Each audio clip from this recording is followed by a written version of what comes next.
Welcome back to our Reinventing Real Estate podcast. Today we are absolutely delighted to have Jo Winchester join us as our guest. So Jo, you've obviously spent a lot of your career in student housing. And I think what everyone sort of wants to know is how did that naturally lead into the co-living sector? And what lessons did you learn from that time that you've now transported over into co-living? Well, it's a good question. So I started in student housing in the early noughties. For a long time I was doing student housing alongside other work, and then we got to the financial crisis, and in the aftermath of the financial crisis they were basically, a lot of sectors had gone away, like the office market had completely collapsed and the mortgage market had changed, so residential had gone away. And I was taking a lot of calls about from people with sites saying, you know, could I do student housing on this site? And it was near either a tube station or a campus location in London. And all of a sudden student housing was visible in London. And whereas before you'd have had to have got on a train and, you know, gone up to Nottingham or Sheffield or somewhere. And all of a sudden it was visible. So I kind of decided to focus on student housing after that, and I founded the team with a couple of other colleagues in specialising in student housing, and then sort of focused on that for a number of years. And then the co-living side of it, it was probably 2018 before we got the first co-living case, which was actually the Collective in Old Oak. Yeah. And I think probably because it was an ex-student asset, it landed on my desk. And so we went out to see it, and it was a bit of a strange animal. And I sort of engaged with it and, you know, studied all the, you know, operational numbers and everything. And we, you know, came up with a valuation for it. But I think after that, whenever there was a co-living case, you know, like it's the way in large organisations, you only have to do one thing that's unusual and then you become the in-house expert on it. So I was then sort of like the in-house expert on co-living after that. And also it's not very different from student housing in the sense that the built product is actually quite similar. Like it's small private spaces with shared communal areas, large communal areas. And so that is actually quite similar. And actually the valuation methodology is quite similar to student housing. You've got inclusive rents, inclusive costs, and then you're applying a yield to the net line. So it's actually very similar in lots of ways. And then I just got more interested in it. And I thought, this is a product that, you know, we really need to be part of the housing solution. And I mean, London is still the biggest centre, but I think it does work in other locations as well. It's a really interesting point you make in terms of the product itself being similar to PBSA, but I think something we've discussed previously is that from a demographic point of view, it's actually closer to that of BTR and has that wider demographic appeal. So albeit that, you know, the product is high density and, as you say, all inclusive, there is that really nice nuance, which is actually, but the product is open to such a variety of different renters. Yeah, absolutely. I would completely agree that, like, the built product is very like student housing, but the demand profile is more like BTR. But I think it sort of sits in the middle, and it's really a product, I suppose, that's aimed at single renters, for example. Whereas BTR units, perhaps more couples, sharers, or small families, for example. You know, there is a difference. So it does sit in that sort of sweet spot in between. Co-living is a nascent sector. You know, data is incredibly important. You know, data is something you're incredibly familiar with. So what role do you think it plays in terms of underpinning the sector and that kind of future growth as well? Well, I think it's key, and basically what I'm doing now, although I've had a long career doing valuation in the living sectors, what I'm doing now on a freelance basis is writing demand studies to help developers get planning primarily, and also reports for investors to help them understand the demand in a particular location as well. And so in terms of data, what I do, I'm always trying to answer the question, why do we need co-living? And that, I start there as a thesis, and that's a slightly different question from what are the benefits of co-living, for example. And although that does come into it, it's not really quite the same thing. And so what I look at is like the housing case for co-living, the population case, like how does the resident profile compare with the population, the profile of the population in that location, and things like economic factors, local economy and employment base locally. So I research all of that and present it. And the data is incredibly important. I think what I would say is that unlike student housing, which is a much more mature market, and it's very defined in terms of the student population, which is actually quite easy to track and quantify in a particular location. Co-living is harder to articulate, for one thing. It's less well understood. And the data that's available, like unlike student housing, where a lot of the data is curated into systems, often that you can subscribe to and buy very high levels of granularity in terms of data. And, you can buy data from HESA, also from people like Stu Rents. There is a high level of data that you can purchase in student housing. Whereas in co-living, there isn't, it's not a mature enough market to kind of, for it to be very clear. You have to, what I work to do is actually curate data that's available into something useful to make the case for it. So, examples would be looking at the household profile in a location, and also looking at household sizes in a particular location to the profile of the housing stock in the location, for example.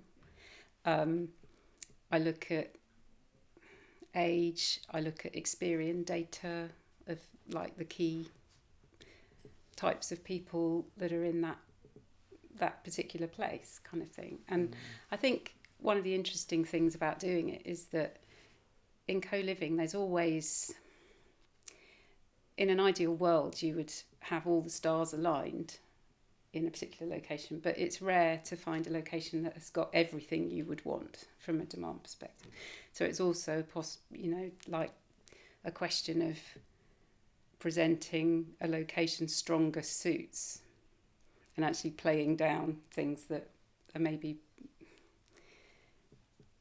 not as strong a statistic as you might want, kind of thing. Yeah, and I think that's almost what is interesting about co-living versus student housing, and what we are finding is drawing investors to the sector. Because yes, in student you can quantify a lot and you can say, okay, well, there's this number of students, but the fact that in co-living you've got this diversified pool of different demographics and different age brackets, and people that are working in a hospital, or those who are working in a bank, or it's, as you say, it's hard to quantify, but actually in a way that's a really, really positive thing, because you're appealing to a much wider, more kind of evolving group of people, but the product still maintains that appeal to lots of different audiences. Yeah, I think so. And And I think you can get a long way with, the numbers of people in particular groups, but also some of what I do is actually present it qualitatively. And so, for example, I have found some evidence from one operator I know, where one of their schemes in particular attracted a lot of people from an airport working locally, and another scheme I know of attracted a lot of doctors locally, for example. So it's a question of finding that evidence, and it's presenting a robust evidence base and telling the story. There's a sort of storytelling aspect to what the work that I'm doing with developers, and some of it is data and numbers, and some of it is actually telling the qualitative story. Like, I can't necessarily prove this, but my belief is that you're going to attract demand from Heathrow Airport because it's just, it's 15 minutes away. Yeah. Kind of thing. And then presenting the case of how many people actually work there if it's on your doorstep. So I think, that's a sort of thought process that I go through. And then I suppose what I try to do, I think, and perhaps what's slightly different about my approach to some other providers of these reports, is that I try to imagine from a local perspective what the planning authorities what they would ask, and what they would, they'd be very concerned about how it serves their local population. Yeah. And so I try to imagine how this is going to land on their desk and put in as much local data, like local insight, as I can gather, because I think it's compelling.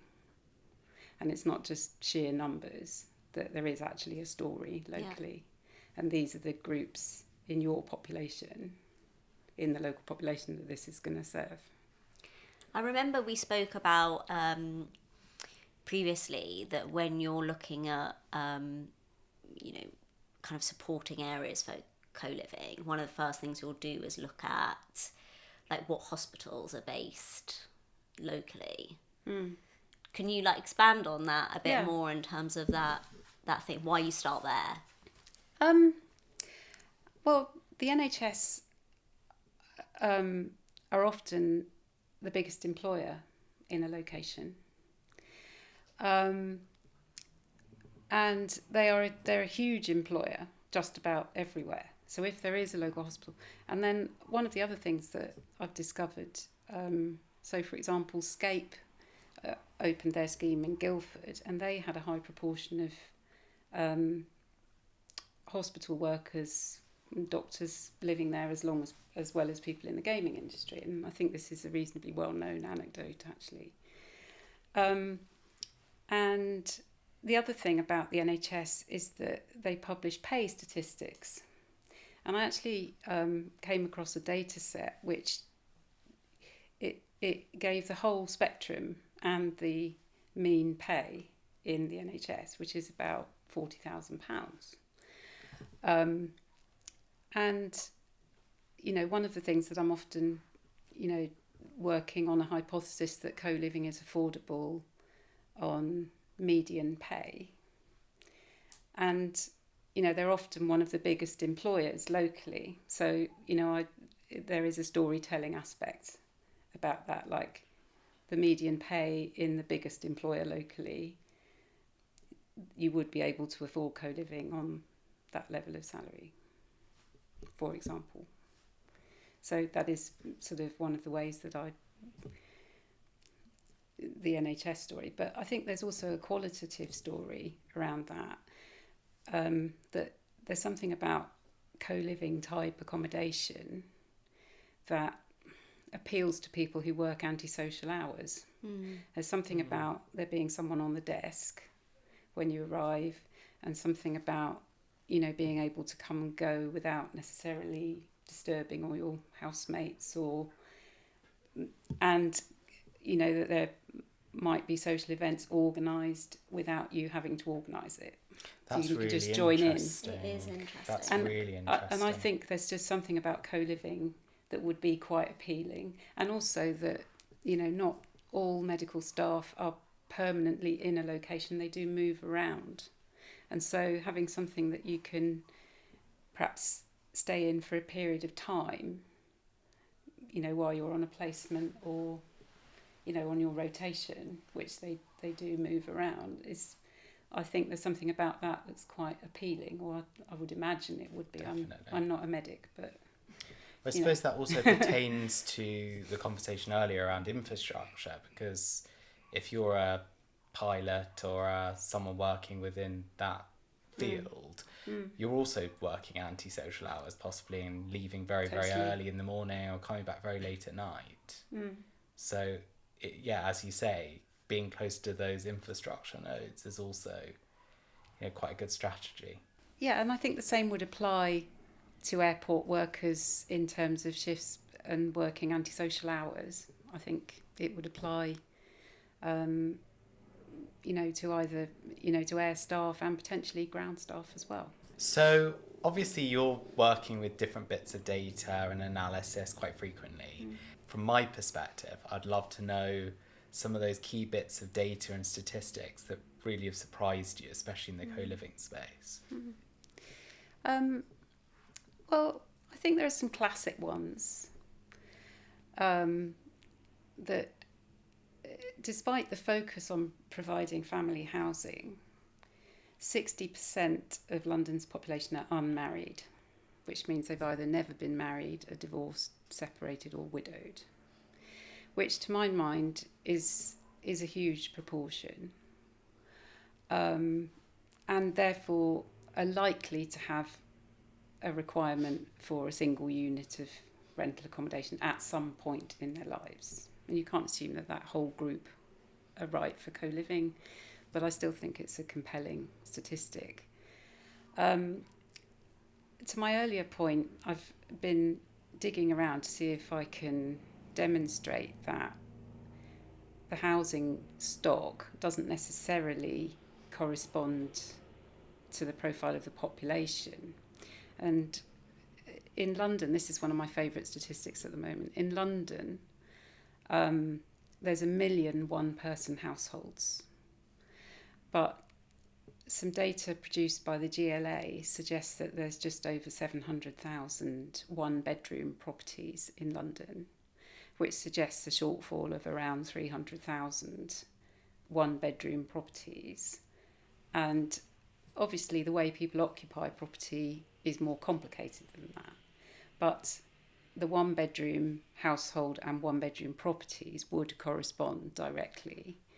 And actually, the two-bedroom are quite aligned, and then the three-bedroom, the balance is the other way round, which tends to suggest that the surplus of one-bedroom households are actually living in HMOs or shared accommodation as a single household, but as part of a group.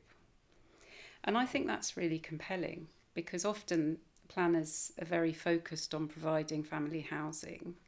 And I do think that this point about the need for smaller units is not well understood, and it gets overlooked. And whilst it might be desirable to have bigger units and have a spare bedroom for home working or whatever reason, it has a critical impact on viability. And we need more small units, basically, in my opinion. It would help the market. And the other evidence for that is that rental growth in one-bedroom units is higher than for any other size of property in most locations. And that data exists. The government produces data on rental increases over time, which means that the single renters are bearing the brunt of the biggest increase in the rental sector.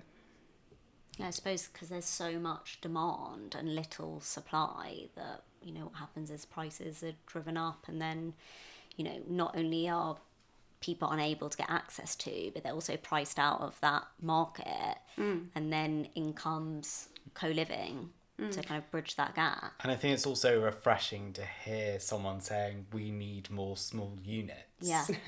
Because Yeah, most people say it's we true. need more family housing. Yes. But Yeah. actually the reality is we do need more small units because that's where the demand pool is. And that's where the affordability issue is around access to that, which, as you say, is driving people to have to live in communal settings, which is also a nice thing for them. But if people want the opportunity to live in a one bed or in a studio, then we need that opportunity. Yeah, absolutely. And I think one other interesting statistic, the government produces data on the average amount of pay that renters spend on rent. And in London, typically that is between 35 and 45%. But the highest in the country is actually not in London. Wow. It's in Brighton. Brighton, nearly 45%, typically, Wow. according to the official data, the highest in the country. And actually the government's affordability guideline is 30%. And that is based on rent only. And so one of the things I do is work to present how, a co-living rent based on a median salary with everything included is actually better value than typically what renters are having to pay. Yeah. That is something that I present in my work, basically. It's really interesting because I think, the point that you're stressing, and I think it does need to be stressed, is that the way that people are living has evolved, but actually the way we satisfy that demand hasn't kept up with that evolution. And, people's trends are changing, the way people live. They're kind of, perhaps don't want to be married at all, or they're just in transitional points in their lives. They're perhaps settling down later or not having families. So actually the evolution of how people live is happening, but what's not happening is the catching up of these products. And that's why I think co-living is so future-proofed, because all arrows at the moment in terms of the trends of how people live are pointing towards more and more needing this kind of smaller unit, single occupancy, highly amenitized way of living. Given your valuation background, I think it'd be really interesting to, and you've obviously had some experience doing this, valuing C1 co-living versus sui gen co-living and how you kind of go about doing that. Towards the end of my time at CBRE, and this was going back 3 years now, I worked on the valuation of the collective Canary Wharf when that traded. And I did a valuation for the lender. And this was an interesting one because it was an operational asset and it had actually been trading for a few years. And it had a planning consent that supported 80% long stay and 20% short stay, which was actually approved. And I suppose the thought process in the valuation is around, one of the ways you could think about it is on a split yield basis. So you could apply a residential yield to the longer stay income and a hotel yield to the shorter stay, and you end up with a kind of blended yield. And I think that is a perfectly valid way of looking at it, because you end up adding rigour to something that you instinctively know is true, but it's just like set out explicitly rather than just saying, well, I think it's somewhere in that range and I'm just going to go for that number. If you say, well, in this location, the resi yields would be this and the hotel yields would be that, and then you see what blend it gives you. I think that's a perfectly valid way of doing it. It's interesting because development is becoming very challenging. There is more of a spotlight on how else one can kind of bring these assets to life other than the sui gen route. But obviously sui gen is the trodden path. We are in a nascent sector that lacks kind of evidence, and therefore sui gen at least has some more evidence and case points that one can kind of rely on. But I do think it's an interesting one to track and just see how it evolves. And I completely agree, the way of valuing that seems incredibly logical, you know, and how it should be valued. But it'll be interesting to see what happens with these kind of co-living C1, almost like 2.0 that we've seen, you know, start to stabilise, like, you know, Westbourne Park. It'd be interesting to see what happens there, really. I suppose, Jo, from my point of view, and we get this quite a lot in terms of questions on valuing C1, you know, we agree about valuing the 80% on the residential co-living and then the 20% on the hotel. But then people will often say, okay, well, what does that mean then in terms of the spread between sui generis co-living and C1 co-living? Yeah. And obviously that's a slightly darker art, but what do you see generally when you're comping off the co-living sui generis versus the C1? Well, it's interesting. So in the case of the collective, I think I seem to recall that the yield was 4.4%, and it wasn't, the value I reported wasn't exactly the price, but it was close to it. And that was in a location where at the time residential yields were 4 and hotel yields were 6.5, 7 in that location. And so if you see the spread kind of thing, you can see how if it's 80% weighted towards residential, it's going to be closer to residential in the range. Yeah. But it does need to be discounted from the full sui generis yield because there is more risk and more uncertainty attaching to the C1 model, I think. There's even less evidence of how they're run and, you know, good models of how to do it. Although obviously, like Verve Life are probably the leaders in, you know, doing the most number of assets, managing the most number of assets under C1 use. And Reshape are obviously the other leading example of, you know, those guys are doing it as well. You have a lot of skills, and one of your skills beyond real estate is wanting to find out more about people's lives and going into the coaching industry, and would love to hear more about that and how you got there and how kind of it all evolved, really. Yeah, thanks for asking about that. So when I was at CBRE, I did quite a lot of mentoring. I also had some great coaches as well over the years. I think the most memorable question a coach ever asked me was, "You're really successful, why don't you feel it?" And I had to think really hard about that because he was right. And he kept asking those big, powerful questions. And they you know, that really helped me at that point in time. When I was at CBRE, I also had a role promoting DE&I in our division, which the valuation division at CBRE is about 300 people. And basically what I was in particular trying to support the career progression of the women in the department and getting under the skin of why they weren't progressing,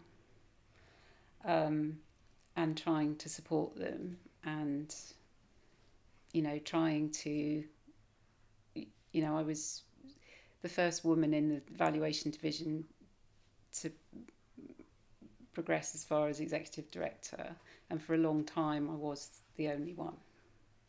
I don't know if anyone has ever been promoted since I left,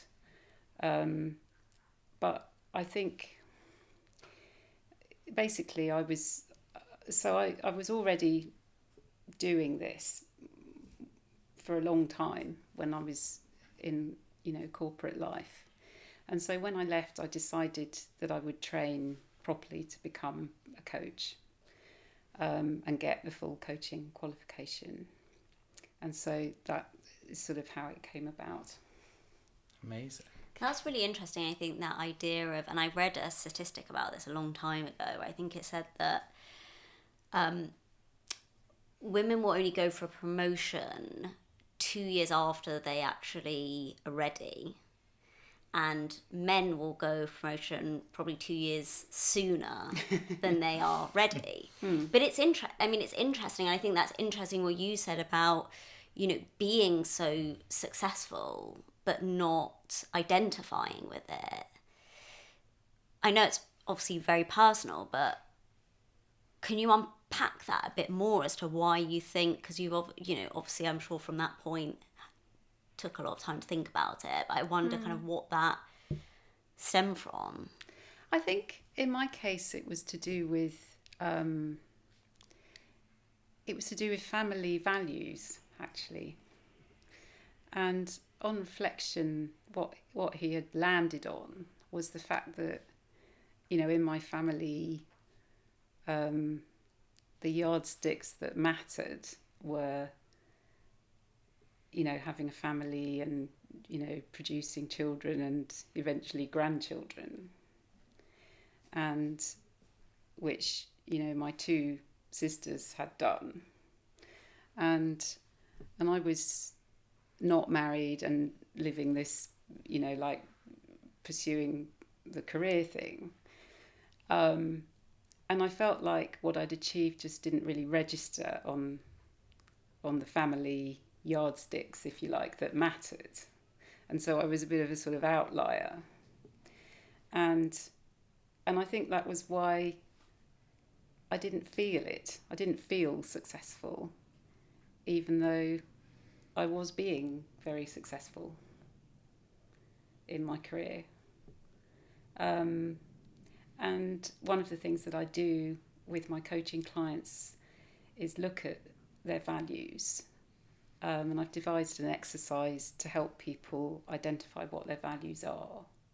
Because when we live according to our values and we recognise them for what they are, and we give ourselves permission to actually admit what our values are, we tend to live happier lives, actually. And it can also highlight, for example, if you give yourself permission to articulate what your values are, it can highlight why you're not very happy in a job, for example. Like you might be working with colleagues or an organisation that have very different values from you. And it can just help to illuminate perhaps why you're not happy. And a lot of people come to coaching because they want something in their lives to be different, and they can't work out how to change it without some help. So, and I think what I aim to do with my coaching is support real estate professionals through a transition of some kind, either a promotion or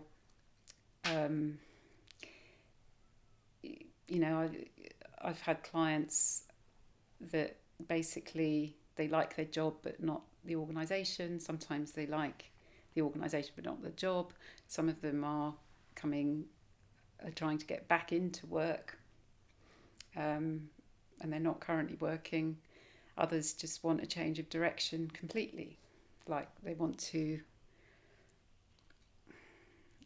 they're working for a small organisation and they want to do a smaller role for a bigger organisation, or it's these sorts of transitions that people make. And I think it can really help to talk through to talk through with someone completely independent. And I think, coaching is different from mentoring in that, often mentors are within the organisation you work for. But I would certainly be nervous about sharing everything on my mind with someone who is actually a colleague, because you never know where that information is going to end up, I think. And so coaching is different. It's confidential, it's outside of your organisation. It's a private conversation where you can talk about whatever you want, whatever's on your mind or whatever you're struggling with, and try to work through it and make progress towards what you want. And I think I'm always trying to be the support I wish I'd had, if that makes sense. I love that. That is amazing. I love that. And I think we've got too little of that in the industry at the moment. There's always this feeling of you've got to present a certain narrative, and people are very much of that, ilk of pertaining to a certain way of doing things, but actually taking a step back and thinking about, does this really connect, and how does this make me feel? It's almost like in business when you say, like, what is your why?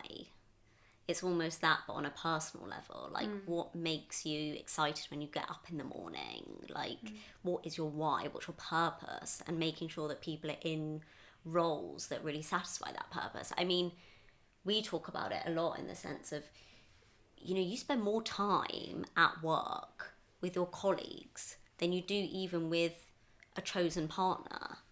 And yet that decision seems to be emphasised as a lot more important than where you choose to work.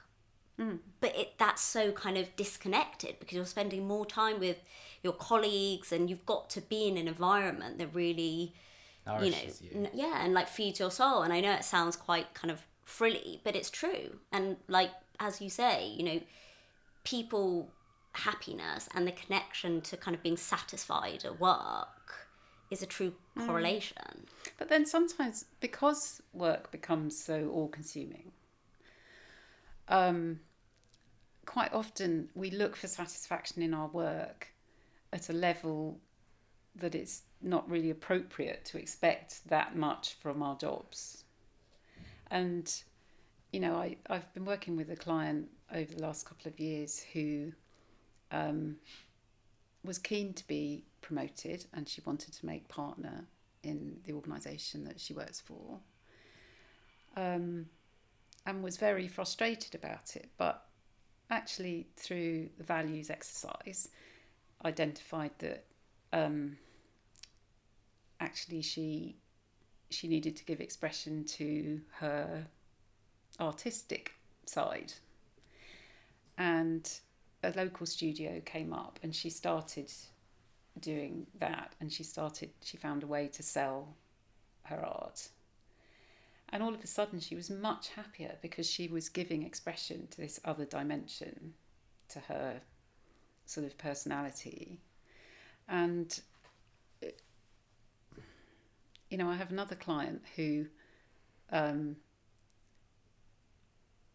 is sort of frustrated in her job, but recently they got a dog, and the dog has added this different dimension to their lives. And I think sometimes we can just put too much emphasis on work, and it is hard to find that balance. But in coaching we talk about balance and fulfilment and curiosity.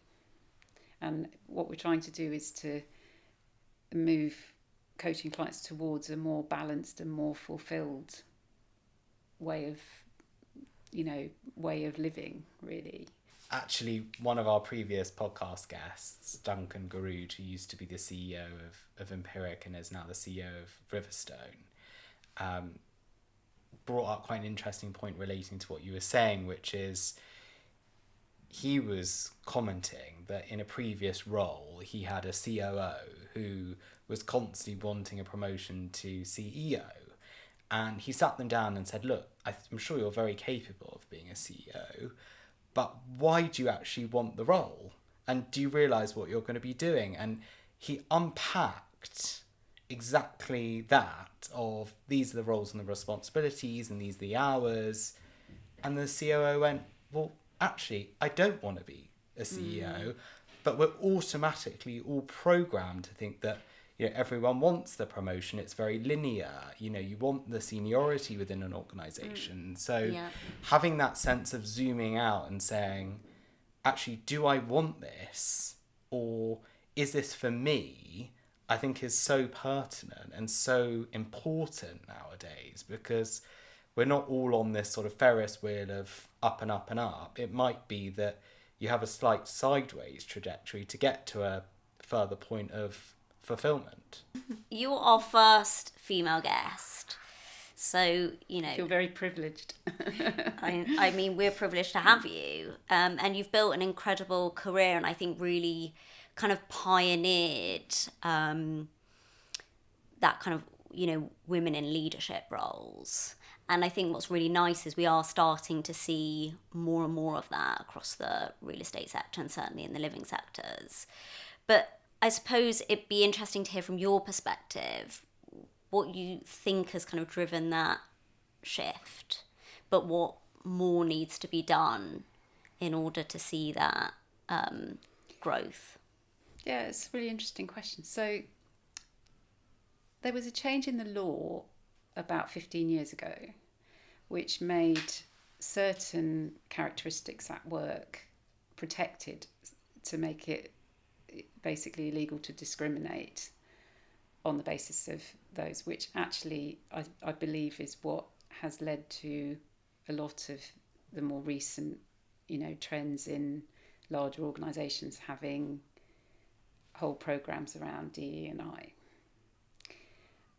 So I think that is a significant factor.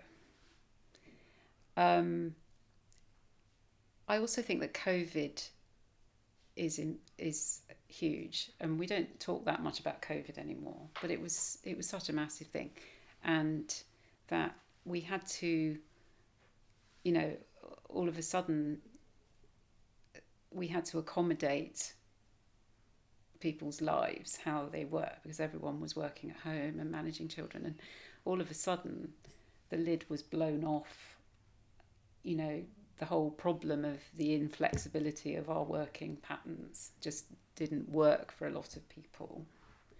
And I think that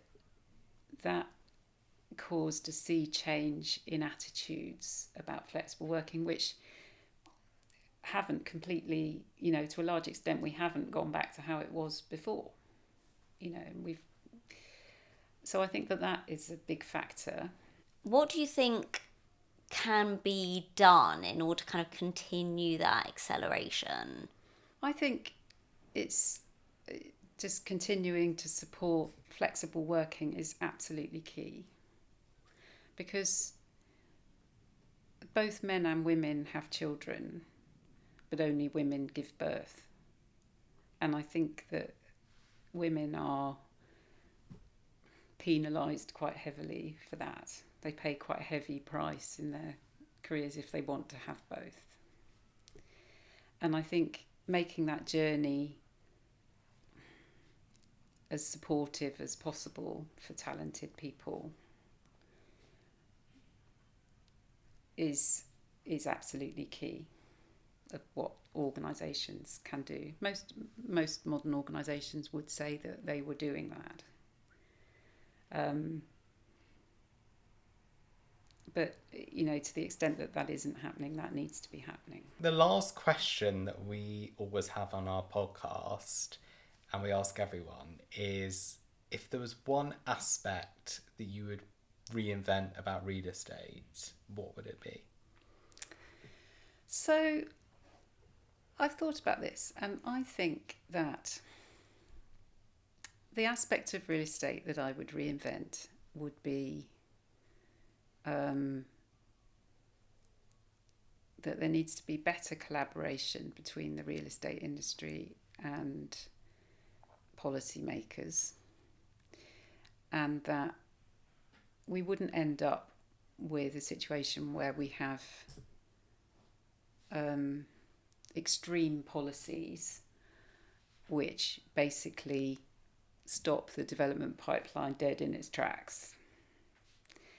And I suppose what I'm referring to in the living sectors is, one, obviously we must never have another Grenfell, but it's regularly taking nearly a year to get a scheme signed off, so that has now added another year to the development programme.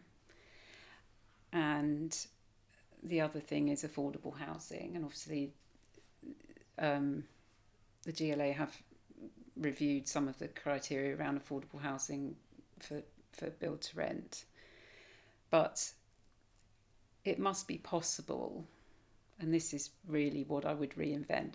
I feel it must be possible to have safe buildings which are affordable for the people who need them to be affordable, but that also doesn't stop the pipeline completely, because that is the effect that these policies have had.